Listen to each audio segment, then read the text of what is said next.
Good afternoon, everybody, and welcome to another edition of Real Talks. I'm your host, David Steele. Sorry the show's a little bit late today, but nonetheless, we got it off and we're off and running.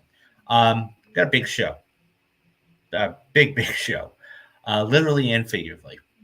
Some things are happening now, some things happening in the future, some things, um, yeah.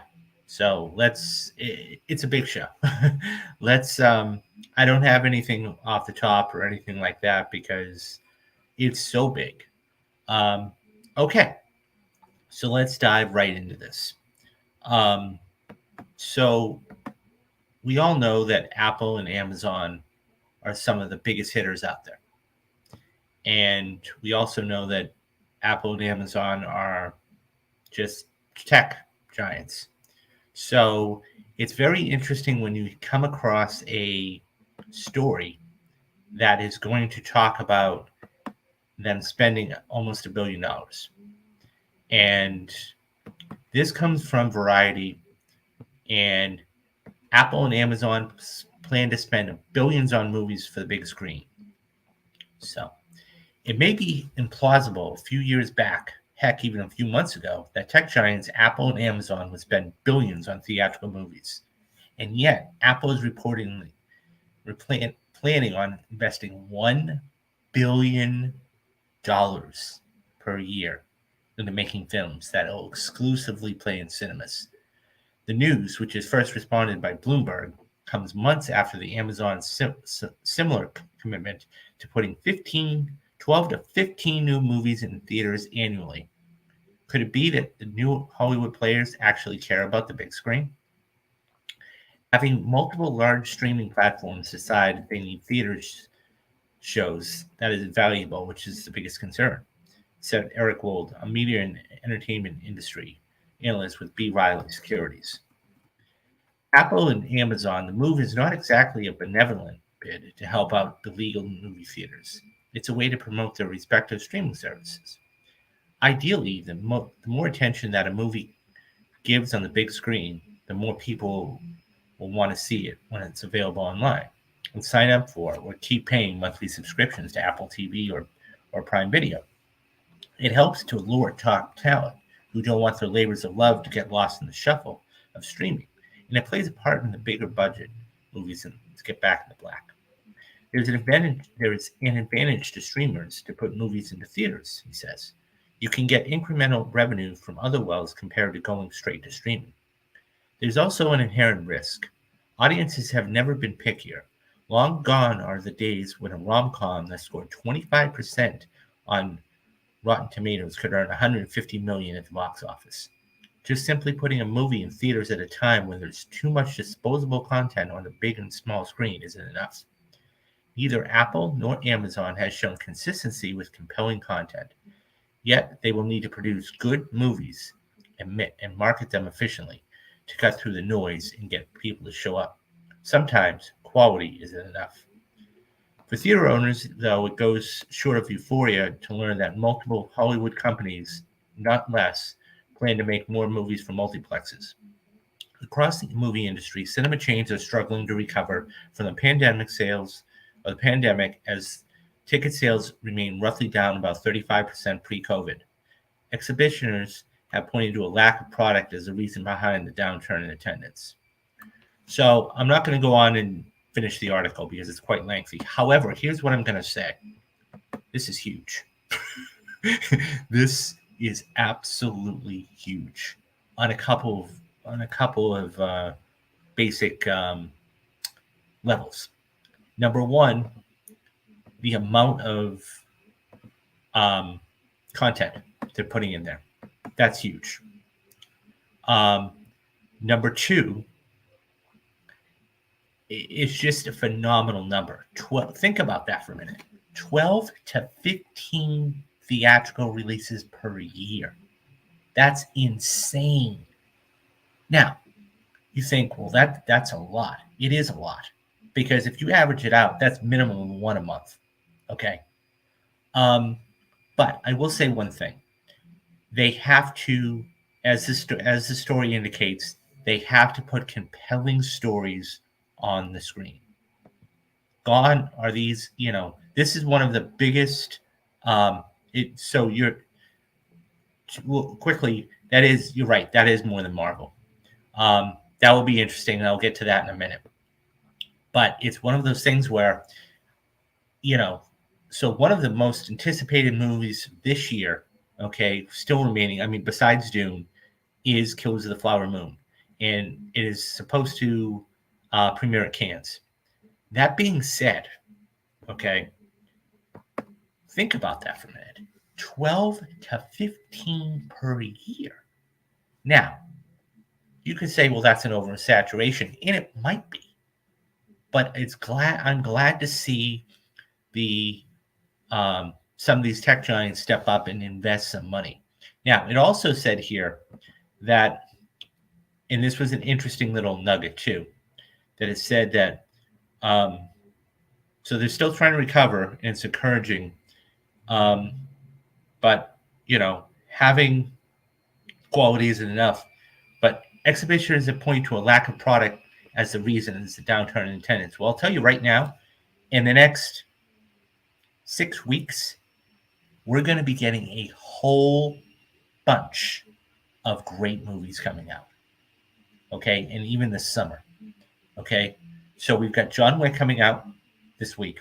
Okay, and I just did a story. So it's minimum going to be looking at setting $70 million opening weekend. Okay, then on top of that, you have Air, which I'm dying to see. Okay, you have a little movie called Tetris. Okay, which is Apple TV. Speaking of Apple TV, I'm of the age where I remember the Game Boy, so I'm really interested in seeing that. You have the Super Mario Brothers. Okay, that's going to be huge. Okay, Deadline reported about 2 weeks ago that has a shot of making 85 to 90 million opening weekend. That's coming out right around Easter, right the same day, as a matter of fact. Then you have, once you get into May, it's, that's really the start of blockbuster season. May 5th, we've got Guardians. May 19th is Fast X, and then the ball's just going to be rolling from there. I can't wait. If it's good, compelling stuff, I can't wait. And Apple TV and Amazon are really starting to put their foot in the ground. And it's going to be interesting to see what happens over the next year. So don't forget, a couple of years ago, we had Coda. That won Best Picture. Okay? And, Everything Everywhere All at Once was a little movie. That won Best Picture.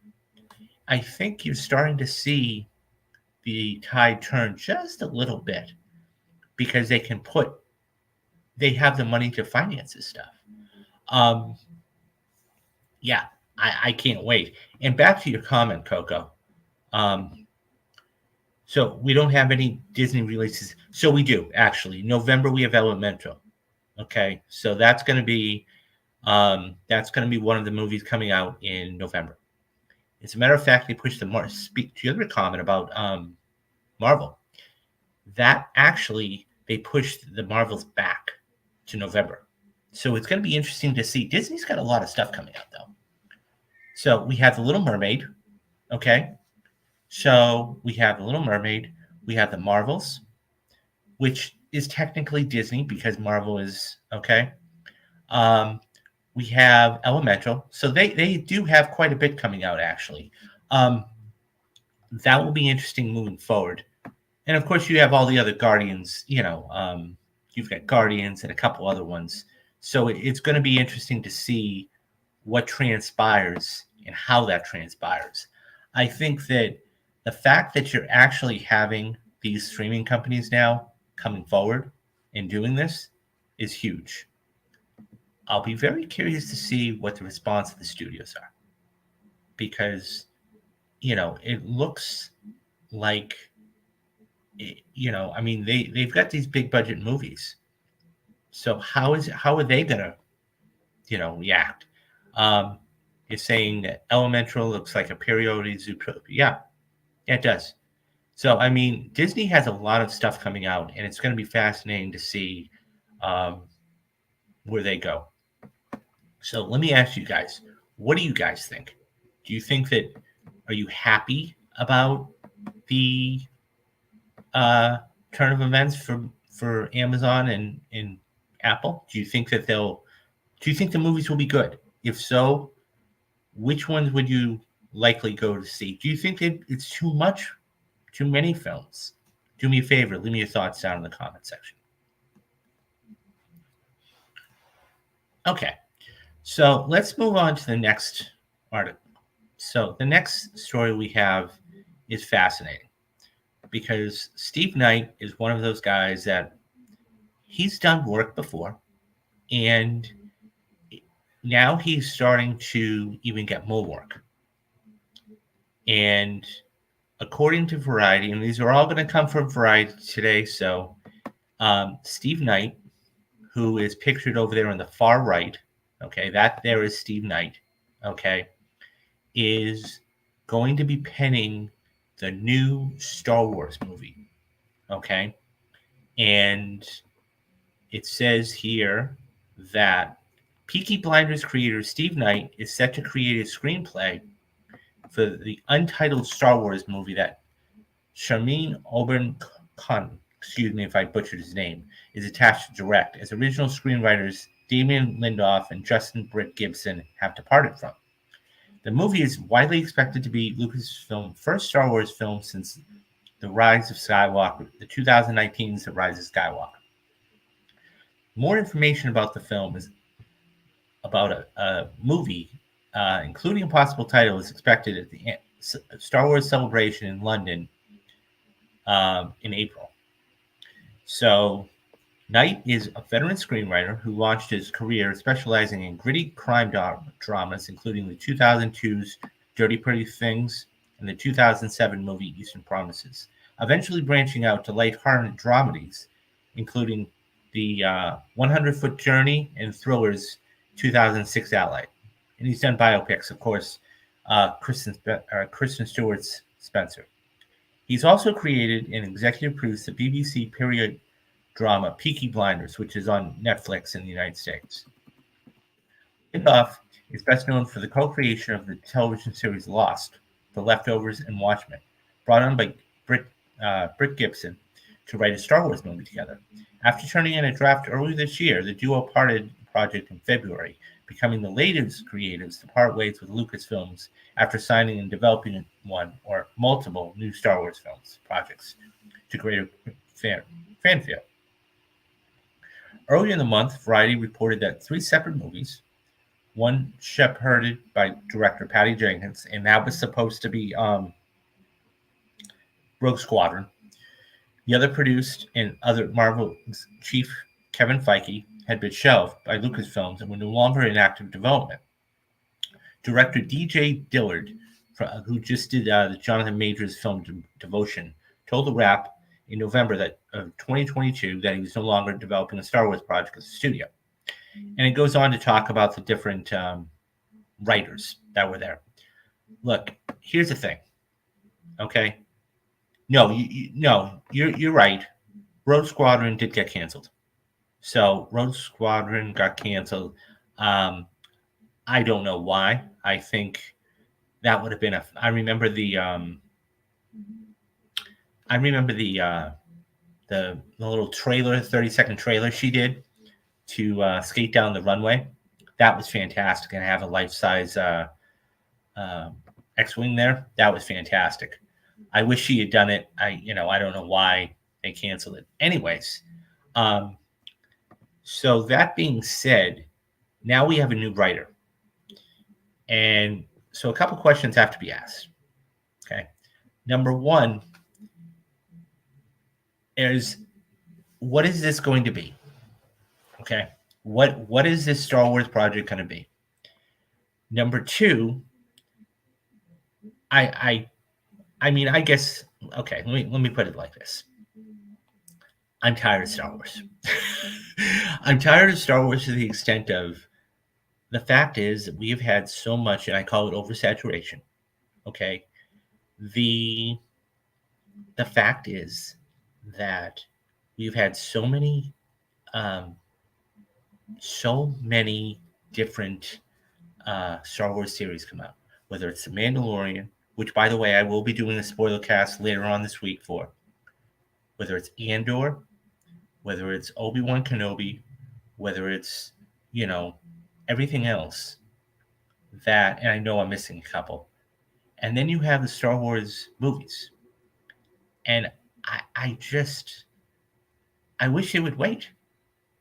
I mean, look, they're going to be huge. I mean, if you look at the distance, the time distance between when you had Return of the Jedi in 1983 and then I'm blanking on it. Oh, Phantom Menace. Okay. That was 16 years.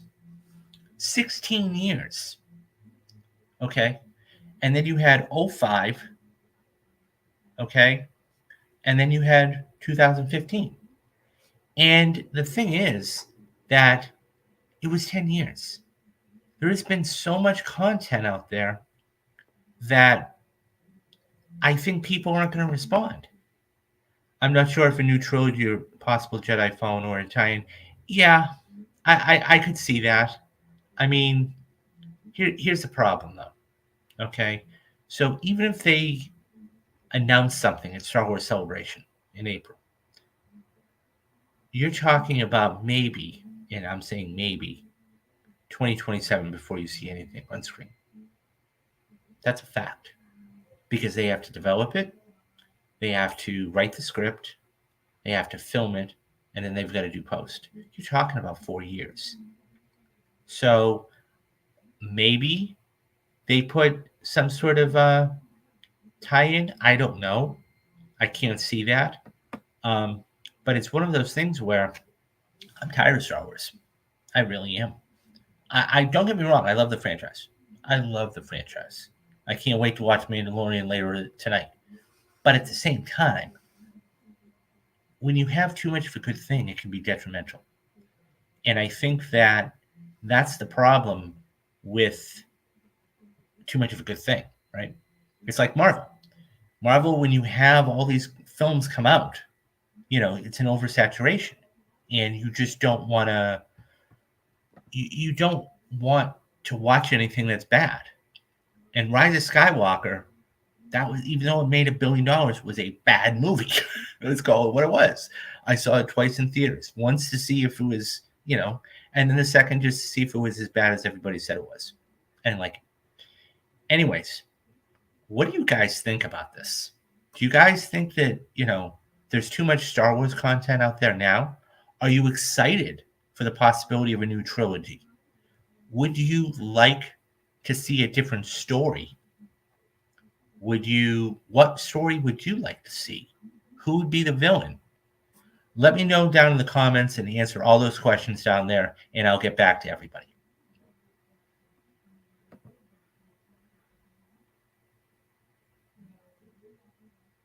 Okay, so let's go move to the second, I should say the third topic of the day.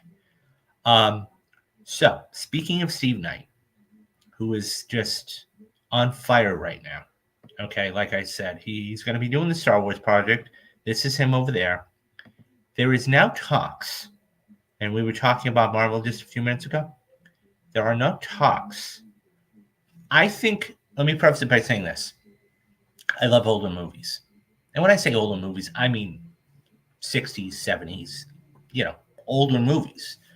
The Godfather, The Deer Hunter, all films like that. There are films, though, that, in my opinion, should never be touched. Ever. They're off limits because they are so good. Game changers. And this is one of the movies that I think, and look, I get remakes are fine. I'm really curious to see where this goes. And that's Vertigo. So anybody who's a film fan knows that Vertigo is one of Alfred Hitchcock's greatest films. Now, it wasn't his greatest film. Of course, that would be Psycho. That is the one that everybody remembers. I mean, don't get me wrong. You've got The Birds, you've got Rear Window, but you also have Vertigo. So, according to Paramount, Robert Downey Jr. is in talks to remake and be the lead in Vertigo. If you're going to remake a movie, why not remake one of the most acclaimed movies ever? Paramount Pictures has preemptively acquired a remake of Alfred Hitchcock's 1958 classical psychological thriller Vertigo as a possible starring vehicle for Robert Downey Jr. The actor is producing the project and with his wife Susan Downey through their Team Downey production company, along with John Davis and John Fox via Davis Entertainment. Peaky Blinders, and this is where Steve Knight's going to come in, creator Steve Knight is set to write the script. Hot off the heels of his commitment to do an untitled Star Wars movie for Lucasfilm. Downey has kept low profile as an actor since the release of 2019's Endgame, which was one of the highest grossing movies ever, and 2020's Dolittle, which is not. He produced and appears in the documentary Senior about his father, which is set to appear this July in Christopher Nolan's historical epic and is set to appear in Oppenheimer, opposite Cillian Murphy. But otherwise, Downey Jr.'s dance card has remained remarkably open. Okay, the original Vertigo stars James Stewart as John Scotty Ferguson, a San Francisco police detective who retires due to a paralyzing fear of heights brought on by a severe case of vertigo. After he's hired to tail an acquaintance's wife, Madeline, played by Kim Novak, Scotty becomes obsessed with her, but he fears renders him powerless to save her when she climbs the tower of a Spanish mission and plunges to her death, and the things get truly strange. Okay, let's talk about this. I think that one of the things that is interesting, okay, is when you have remakes. Because remakes are one of those things that is just, it can always be done better, or you think they could be done better, and it's a new twist. I think, though, for what it is, why am I saying Shakespeare? Hitchcock, it's like Shakespeare, okay? It's good Shakespeare. That being said, I think that it's one of those things where I'm fascinated, but I don't know if I want to see it. Not because I'm scared of heights or anything, but because I think you're always going to be compared to the original. Always. And that's going to be true of any remake you do. Because look, they're not going to be doing, unless they have a plan for them to do all of the Hitchcock movies, I don't see that happen. And that being said, I think you just leave well enough alone. I do. I think you leave well enough alone.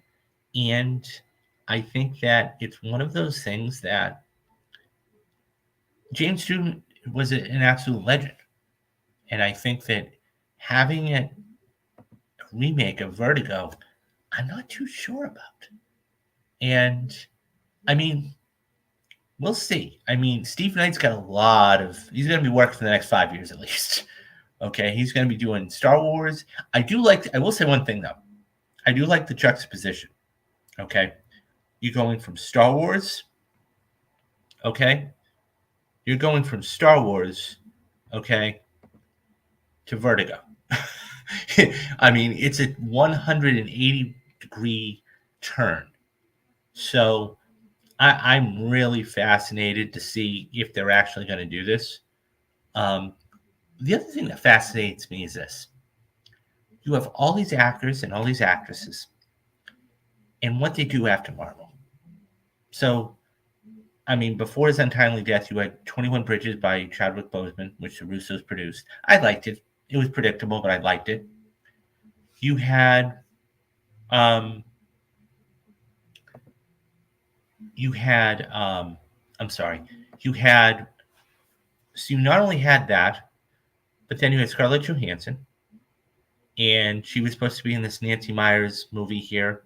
That is still up in the air. Netflix they said no. There's a couple of different people that want to take it with a lower budget. Then, okay,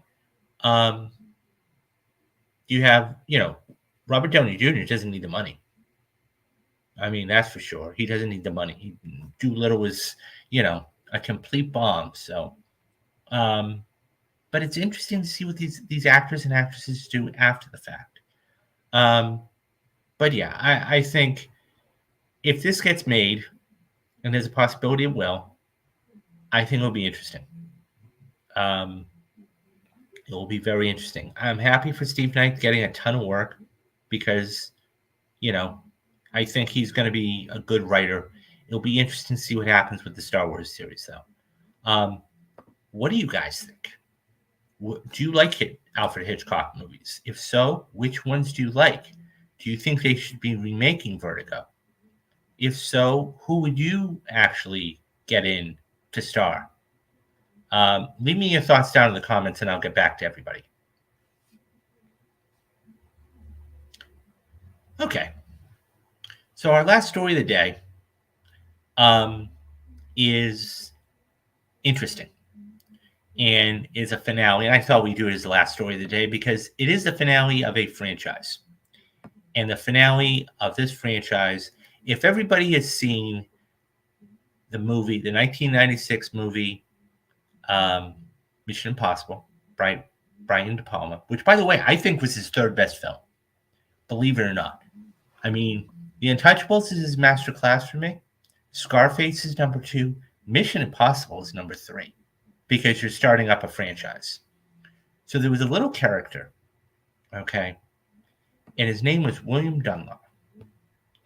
And everybody remembers the scene, I'm sure, where Tom Cruise is actually going into the vault, okay, and he actually is typing on the computer, but he can't touch the floor.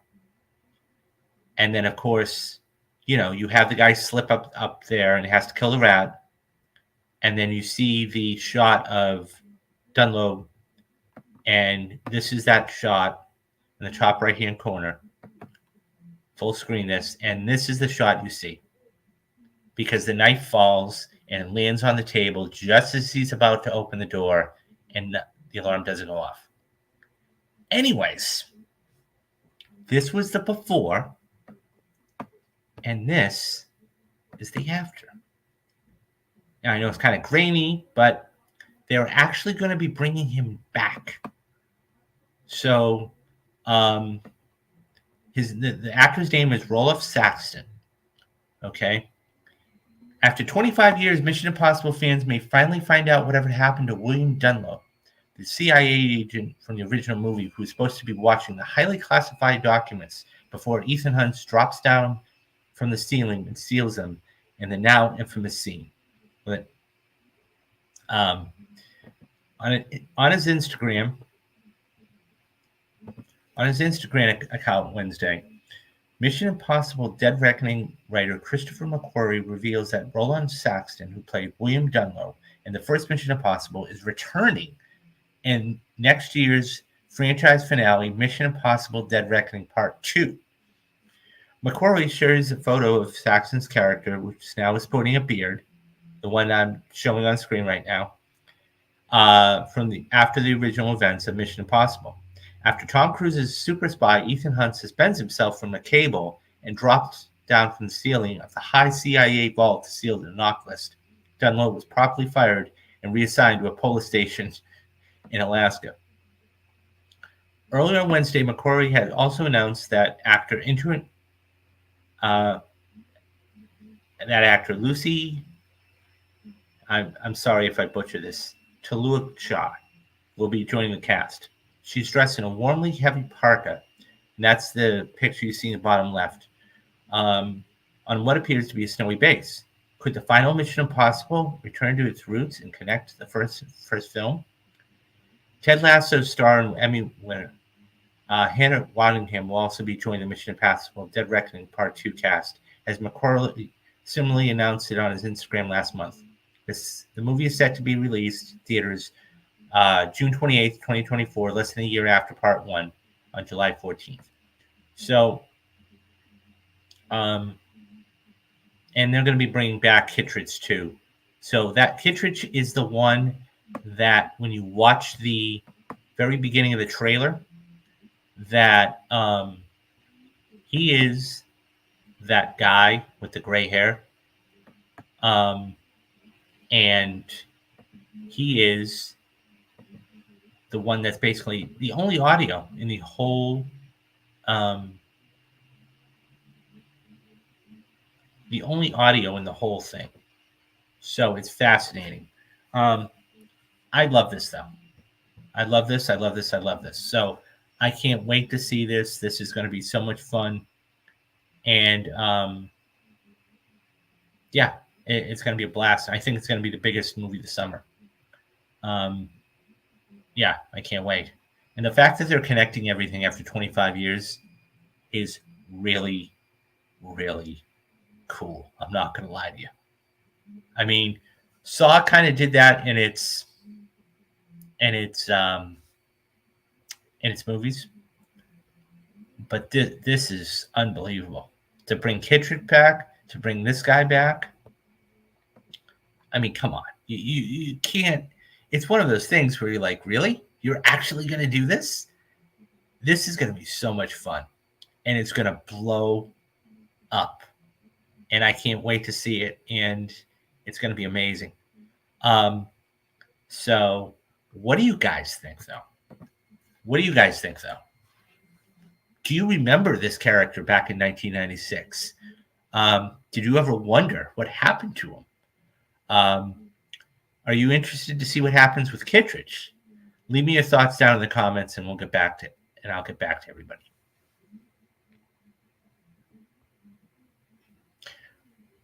Okay, so I just want to get. I know that Coco was in here with a couple comments, and I know he probably left, but I wanted to read them off anyways.